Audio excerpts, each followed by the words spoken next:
గత కొద్దిసేపటి ముందే బీజేపీ నాయకులు సీనియర్ కార్యకర్తలు అని చెప్పుకునేటటువంటి సస్పెండ్ అయిన కొంతమంది నా ఇంటి మీదికి నన్ను నా కుటుంబ సభ్యులను చంపుతామని బెదిరిస్తూ వచ్చి ఎక్కడికక్కడ కూడా ఇవాళ గౌరవనీయులైనటువంటి నిజామాబాద్ పార్లమెంట్ సభ్యులు అరవింద్ అన్న గారి పర్యటన ఉంది.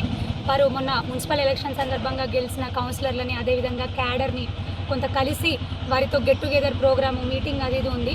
దానికోసం ఇక్కడికి వస్తున్న సందర్భంగా వీళ్ళు నానా హైరాణా చేస్తూ ఇష్టం ఉన్నట్టుగా ఒక మహిళని అని కూడా చూడకుండా నా ఇంటి మీదకి వచ్చి పర్సనల్గా దుర్భాషలాడుతూ నీ కుటుంబం అంత చూస్తా, నీ అంత చూస్తా, చంపేస్తాను అనుకుంటా ఎక్కడికక్కడ వచ్చి ఇక్కడ మీరు చూస్తూనే ఉన్నారు గ్రీన్ మ్యాట్లు చైర్లు ఇష్టం ఉన్నట్టు విసిరేయడం జరిగింది.